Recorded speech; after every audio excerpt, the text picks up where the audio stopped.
project is about rural healthcare, and I'm looking at 5 different issues that are affecting my region, Appalachia. Some of those issues are actually broader and they're affecting all of rural America, as well as just any person in America who is in need of healthcare, which is all of us. So the issues are Black lung, harm reduction, opioid struggles, and rural hospital closures. There's a real epidemic, and that's how this project was started. And what else we got? Oh, we got dental care, affordable dental care. And how many are we at?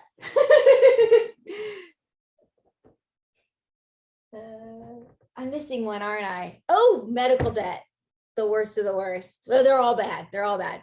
I started going to doctors in the area, and it became really clear that rural healthcare was very different from the kind of care I had experienced in the city and in the suburbs. And I was really shocked. I was waiting 3, sometimes 4 hours to see a doctor. And my doctors were missing things. I think they were overworked, and so they missed really important things in my blood work.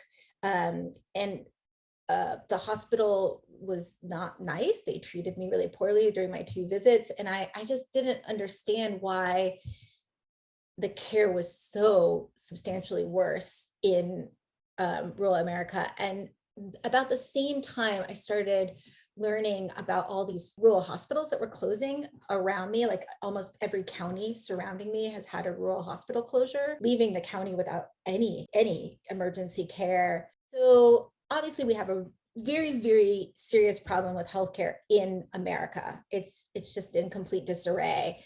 But what I didn't know was that in rural America, it's like feels like it's twice as bad. So I started working in the region 11 years ago, and I am not originally from this area, but I am from the South. And so rural America was something that was really interesting to me, but it was not something that I was directly connected to. And so about 3.5 years ago, I moved to rural America because I felt that it was really important for me to understand the issues in a much more experiential way. As an outsider who has in some ways become a partial insider, I have this unique perspective that I feel like is the opposite of what it means to fly into a place and leave it behind. I'm not a believer in exit strategies, which I think are this thing that we never talk about in projects or in photojournalism. At the end of a project, what happens? You just leave a community that you've developed all these relationships with. That never made a lot of sense to me. So I thought, well, what's the solution to that? The solution is to never end your project. So every project I do is just another iteration. It's another avenue. It's another path from this like larger body of work. And so it all kind of circles back together over and over again. I decided to develop a project that was really just meant for my community. And that's how I ended up working on this pamphlet project, because I felt like a lot of my work in Appalachia is very important. It's talking about stereotypes. It's talking about the failures of photography and the harm that representations of the other kind of can cause to a group of people, the way that they must then live with this identity representation that's created through the media. But I also realized that the one thing that was really missing was just something that I could do with my photography that was just about giving to the community of which I'm making my work in, I'm now living in, and I don't have any plans of leaving. But again, I never consider myself an Appalachian.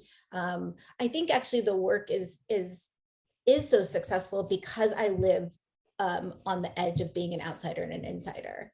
As an insider, you have a whole different set of reference points, and as an outsider, you do. And for me, what becomes so interesting is this sort of kind of living on the edge of both. When I was sitting in waiting rooms for so long,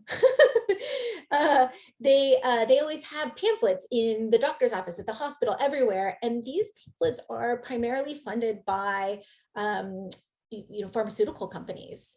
And in some ways, they do have some useful information in them about a disease, but really they're hawking medication.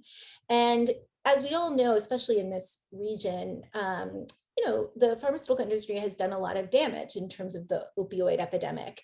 And so it does seem strange to me that you're trapped in these offices. Oh, you have People magazine, so you have celebrity gossip, and then you have pharmaceutical brochures.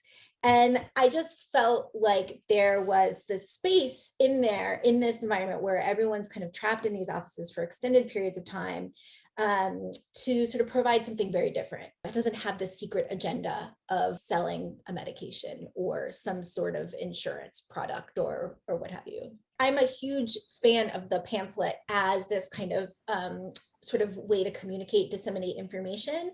It has a really significant history, the pamphlet, with social justice activism. And so there's also that part of it. And so it's kind of like taking it back from the pharmaceutical companies and saying, no, the pamphlet is amazing. You're just using it wrong, guys.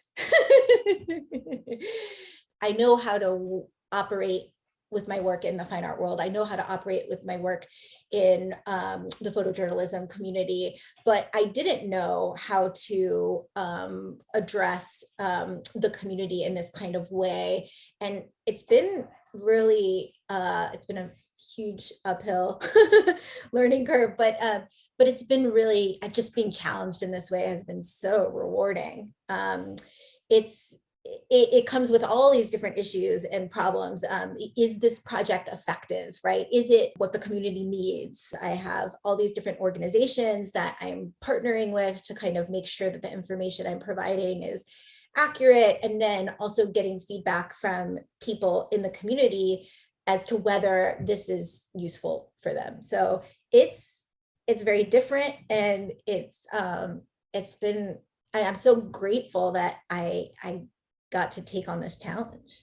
I want some people to find information in these pamphlets while they're sitting in a waiting room that allows them to think about a problem differently or access a new kind of resource. With the people that I'm spending time photographing with to sort of explore these issues, I want them to feel heard. I want them to feel like their situation, their frustrations matter. And by sharing them, they are helping other people, and I'm just the conduit for that. And then for viewers who are broad viewers who are not necessarily in this region, I would love for them to have an awareness of rural healthcare, the failures of rural healthcare, because I did not have any idea how bad it was. And so if I can communicate that through this project, that would also be incredible.